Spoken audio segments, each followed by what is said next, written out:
Hey, this is Mike. I am in Myrtle Beach, South Carolina, visiting Grand Strand Nissan, and I'm checking out a 2016 Nissan 370z Nismo.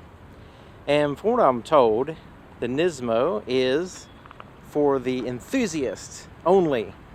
No, I'm just joking. Anybody can get enthused about this car, I think. So let's go ahead and check it out. Now, the Nismo gives you some features that are only cosmetic, I guess, but there's a lot of functional features as well. So let's go ahead and check it out. The 19-inch aluminum wheels are part of that package there, and you can see the bolt pattern is kind of recessed in there, and then you have the actual pattern of the wheel sticking out, and that has the Potenza tires that protect the wheel, which is pretty cool. And they have a really good size. 19-inch is a really good size for most vehicles, I think. Alright, so let's go ahead and check out the front. You can see the daytime running lights are already illuminated. The LED daytime running lights down here. It's a strip of them. And then the Nismo has that fascia here in the front that gives it not only a sweet performance look, but also it kind of tweaks the aerodynamics of the vehicle. The headlights are by function, means they actually adjust to the high and low beams. Projector headlights, also they're powered by xenon bulbs, HIDs. So you're excited yet? Wait till you see the engine.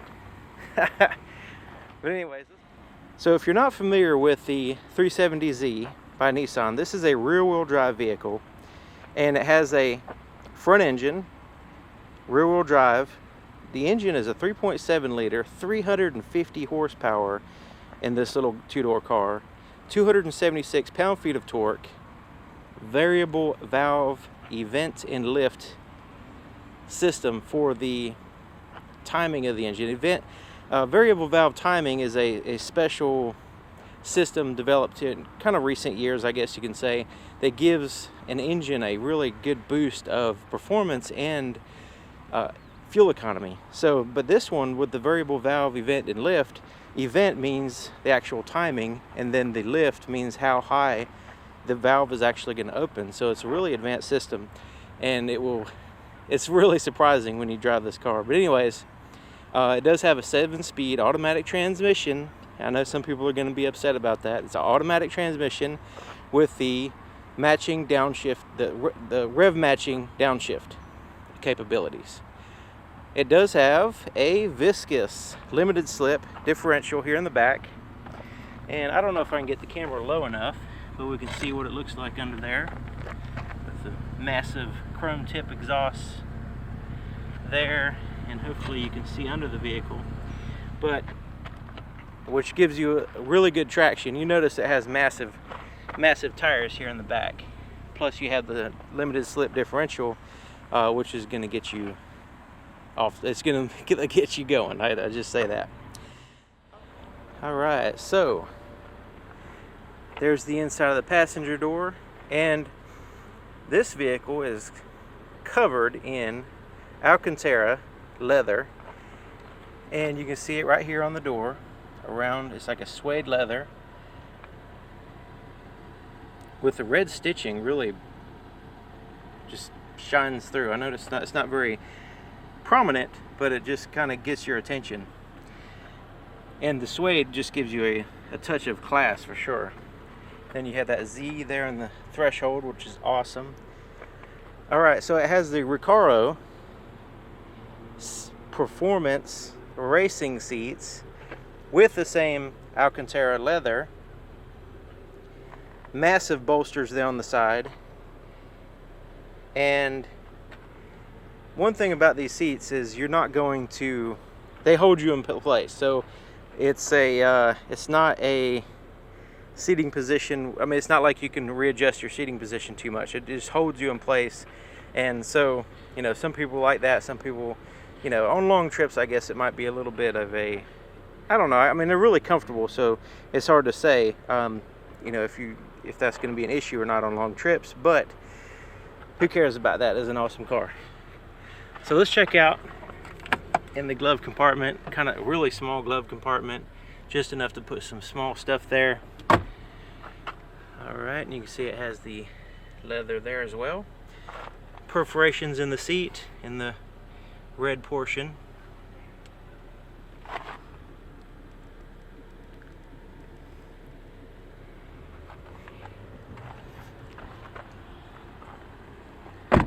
All right, so let's go ahead and look in here, see what the gas cap looks like. Premium unleaded fuel only, and it has a place, has the cap there with a little tether, and then a place for the little tether to rest so the cap doesn't, you know, dangle down and scratch your paint, which is cool. And it's open just by pushing it.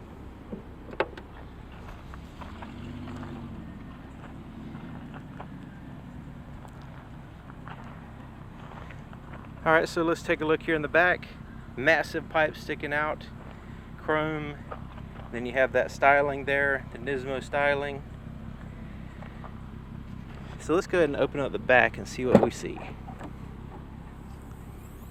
Just want to mention it does have a spoiler. Well, I'll show you that in a second. Okay, so here is your cargo area, and it's not that deep, but you know, it's pretty good size. It's just not very deep, so no problem putting a, you know, suitcase back here or something like that. And you do have the shade in case you want to, you know, cover up your stuff. Plus the back glass is kind of more horizontal, so there's a lot of light coming in to shine, you know, on your stuff. So I'm glad it does have the shade. So let's look here underneath the carpet, see what we got under here. There's the Bose premium subwoofer. Now this has the premium Bose sound system with, there's some tools there, with the, and it also has a spare tire in there as well. But the premium Bose sound system is a noise canceling sound system too in this. So with all the windows rolled up, it's going to give you the clear sound, but also, you know, block out any other noises that may enter the vehicle. So back to the spoiler there.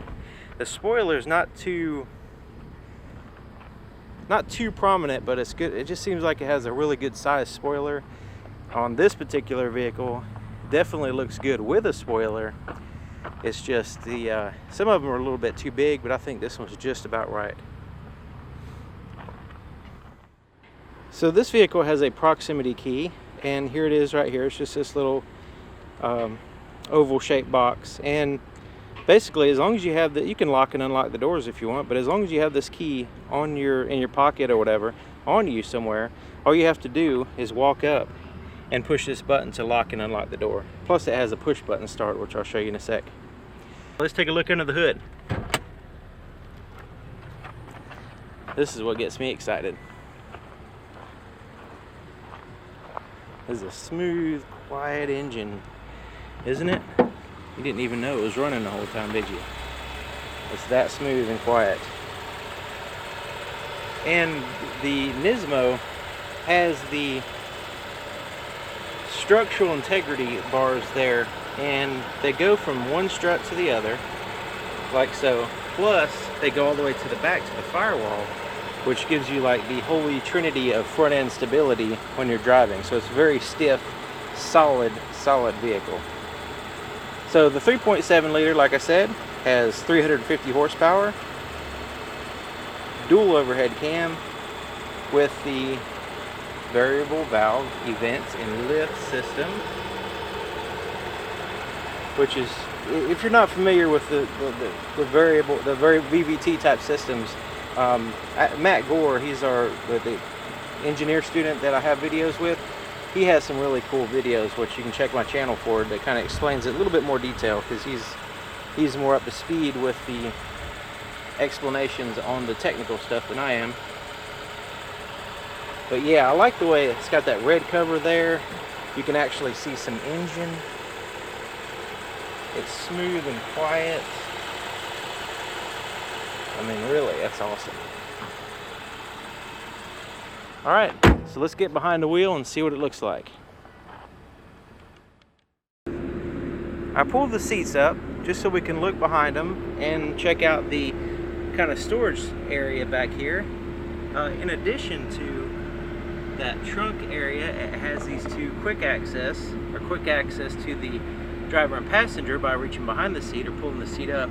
These two spots to kind of put stuff, and you can see they're kind of like shelves.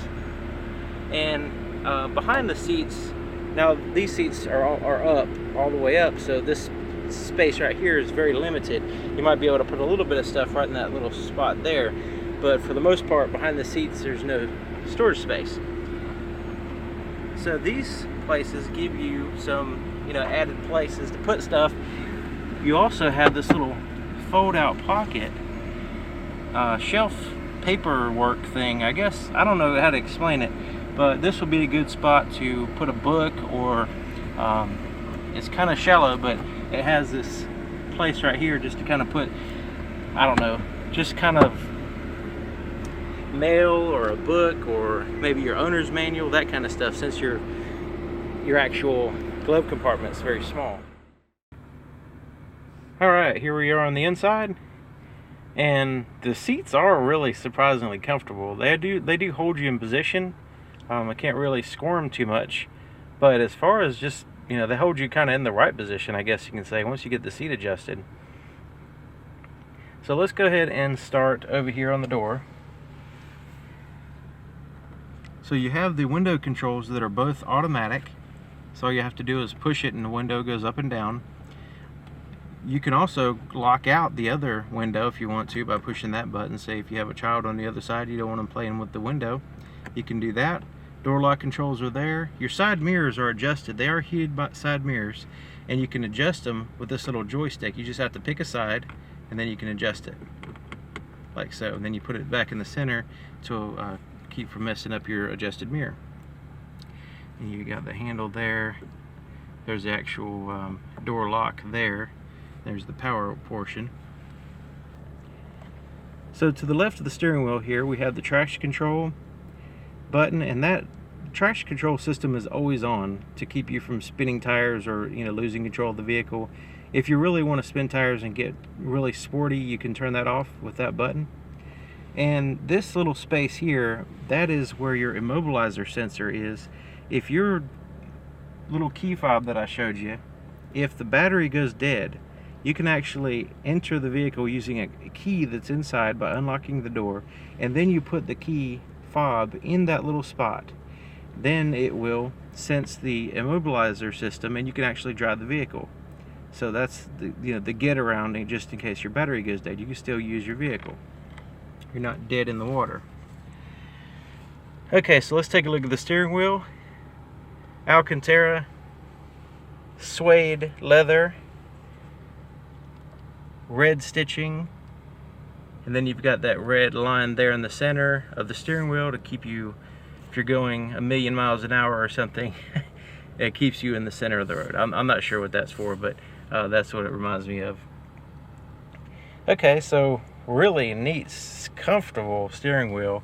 The suede just really screams quality and style and comfort. So here on the right is your cruise control. You can turn it off, set it, adjust your speed, and cancel it there. So here on the left side of the steering wheel, you have a bunch of buttons, and most of this is for your radio. Your volume is here. Your source, like AM, FM, stuff like that, CD player, is here, and then you can change through your presets with this button up and down. So down here is separate from the radio. This is your phone button, and as long as you have a Bluetooth phone paired with the system, you can answer calls and hang up calls with this. You can also make calls by pushing this button, because this button kind of is paired with the voice recognition system. So you can push that button and call somebody that happens to be in your phone book, say call Victor or something like that, and it'll actually call them. So as long as you say it like it's in your phone book, it'll do that. So anyways, that's the most part on the front of the steering wheel.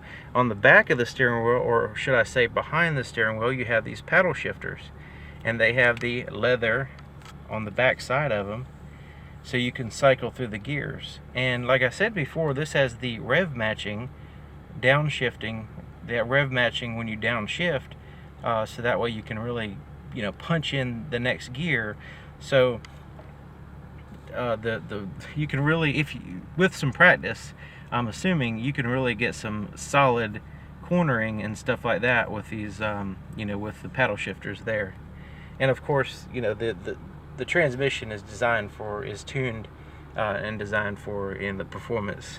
But anyways, let's go ahead and look here. You've got your headlight controls. Here's off, automatic, and then on there. Your windshield wiper controls are there on the right behind the paddle shifter. And here's your gauges. And a little bit of a glare on this left side, so I'll go ahead and aim it there. This little screen. This screen is controlled by these buttons. So I'm going to kind of cycle through just to show you what's on that screen. You got your range, and then you've got your outside temperature. You can see it's a pretty warm day.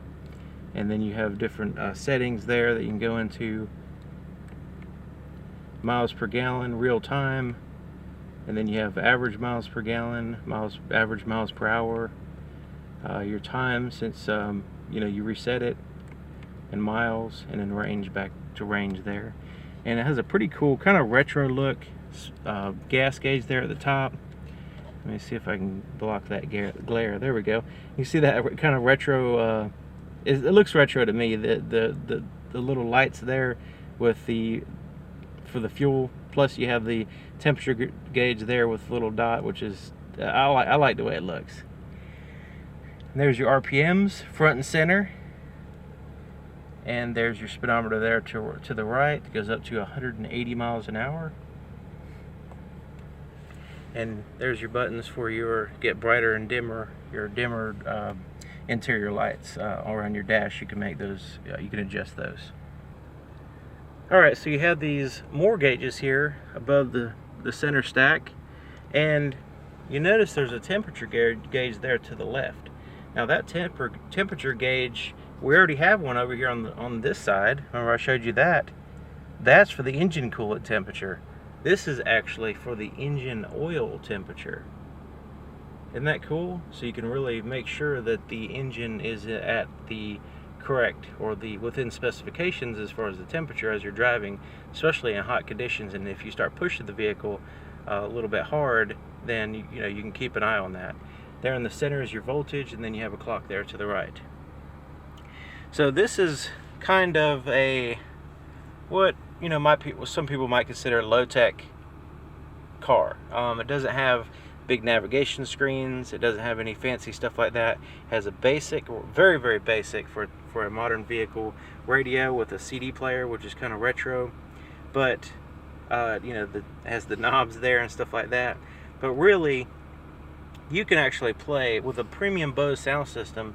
You can actually play music through all kinds of other ways. I mean, really having all that other stuff is not really necessary. The CD is really not even necessary. This vehicle has the auxiliary input, the USB, it has the Bluetooth capabilities.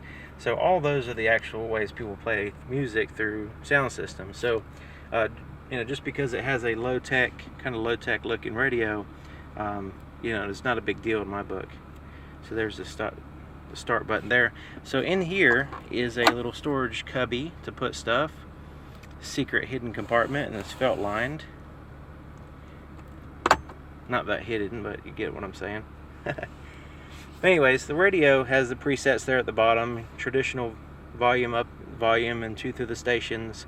And of course you can choose the USB, auxiliary, CD, and AM FM there. And so down here is your climate control.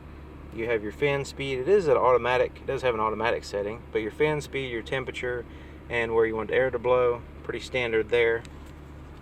So here's the automatic shifter, and I know a lot of people were going to complain that it has an automatic. There's the 4-way flashers, by the way. But hey, it's a 7-speed automatic transmission with rev matching. It's designed for this car, and I mean, really, the Nismo, I know people, you know, say this is an enthusiast car, but not everybody wants a manual transmission. So, you know, having the automatic option since last year is a really good idea, I think. So here's the automatic transmission. Let's go ahead and put it in reverse. And then you can see it has the R pop up there. And you can go down the neutral and then drive. But now where it gets fun is if you really want to cycle through the gears just like the paddle shifters option, you can actually just go here to the left and use it like a ratchet shifter. And once you go into that mode, you'll see where it says M and then 1. So that's showing you're in first gear. It's not going to let me kind of cycle out of gear too far out of range because I'm just sitting here. But you do have the ability to cycle through the gear ratios, the 7 gear ratios that it has. You know, have more control over them there when at the shift points, basically. And then you can always go back to drive right there if you need to. Alright, so here's your emergency brake, parking brake, whatever you want to call it. One cup holder right here, which you're going to have to fight the passenger for. And there's kind of like an armrest here, and this opens up, and it has this center console area with a power supply, 12 volts. It's all felt lined. And there's your USB and auxiliary inputs. And it's not a super huge compartment, but it does give you the ability to kind of put stuff in there. And you know, it's good that it's not too big because you don't want to get it too cluttered. This is your fun car, so you don't want to have it all station wagon cluttered up, do you? Alright, so there's your rear view mirror. Has these day and night mode kind of manual there. There's no automatic setting. And here's your tap lights, and they're kind of soft looking. I mean, they're not clear. They have the like the opaqueness to them, I guess, translucent covers. So when you push it, it's not too bright in your face. It kind of diffuses the light pretty good. And then here is you can turn on your interior lights with that button there in the center, but also you could put it in the center position. In case you want the doors to open. Like when I open up the doors, the lights turn on. If you don't want that to happen, you can push it to off in the off position there. Alright, your visors have mirrors and lights in them. And up here is there's a little microphone right above my head for the Bluetooth system, which is pretty cool. Alright, let's take a look at the visibility. Back here, put it right about there. That's about eye level.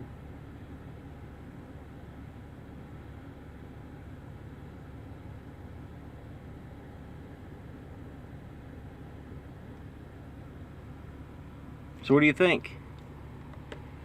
What do you think about the 16s? I think it's pretty cool. I know it's cool because I just always liked the Nissan Zs, and you know, nothing's really changed on this particular, on the 16 versus the 15, but who cares? It's still awesome. They got a good thing going, and they're going with it. Well, I just want to mention that I didn't mention before is that this is a tilt steering column, but check this out. Let's see if I can show you here. This whole steering column and the gauges adjust at the same time. So I guess they want you to make sure that you see all the gauges there, since they're strategically placed. So when you adjust it to your particular height, everything kind of stays in view as you move it up and down, which is pretty cool. Okay, so if you have any experience to share in the comment section, I'd really appreciate it, and everybody else would too. If you have a 370Z and you drive one every day, let us know. That'd be awesome. Let us know what your experience is. If there's anything like if you have any questions or if there's any kind of clarifications, please leave it in the comment sections as well. And thank you for watching. Thank you to Grand Strand Nissan for allowing me to check out a sweet vehicle, and I'll see you guys next time.